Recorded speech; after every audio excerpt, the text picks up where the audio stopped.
Donc, on va parler de l'importance du caractère primordial. Bonjour Emma, bonjour Sylvie, du caractère primordial de l'autorépondeur.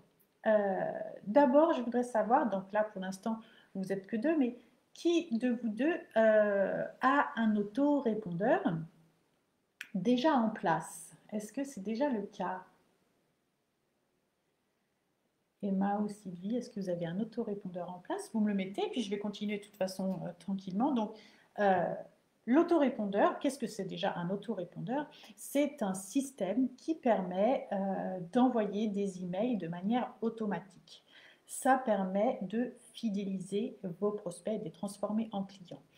C'est par exemple quand vous recevez des newsletters promotionnels de n'importe quelle boutique ou de gens ou de voilà ou d'influenceurs ou de webmarketeurs ou de gens qui vendent des services.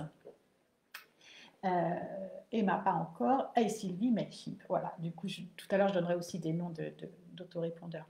Euh, voilà, donc ça permet vraiment en fait de fidéliser les prospects, de les transformer en clients. Le côté automatique est très très très important parce que ça vous permet en fait de cibler en fonction de là où viennent les gens, de leur répondre précisément en fait. C'est l'outil, l'autorépondeur, c'est l'un des outils de la chaîne web marketing le plus important, le plus puissant.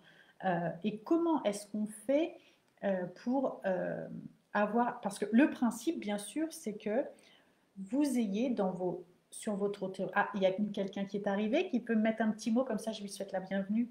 Le principe, c'est de faire venir, en fait, de faire grossir une liste de prospects que vous avez.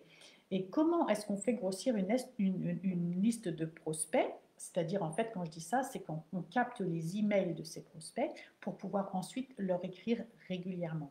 Bien sûr, il y a des façons de le faire parce qu'on doit respecter la loi RGPD qui dit que vous ne pouvez pas écrire à des gens s'ils n'ont pas donné leur accord. Comment on fait pour donner cet accord?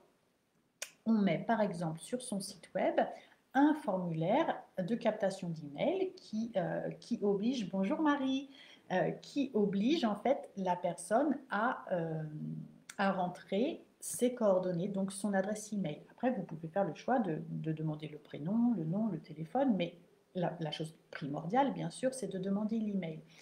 La personne, en fait, en remplissant ce formulaire où on lui demande son email, va devoir ensuite aller valider elle-même. Elle va recevoir un email dans sa boîte et elle va devoir valider cet email. C'est à partir de là où, pour la loi, vous êtes, vous respectez la loi. Vous ne pouvez pas vous dire, par exemple, tiens, j'ai X contacts mail que j'ai glané au fil des années, je vais les mettre tout ça dans mon autorépondeur et je vais leur écrire. C'est pas légal.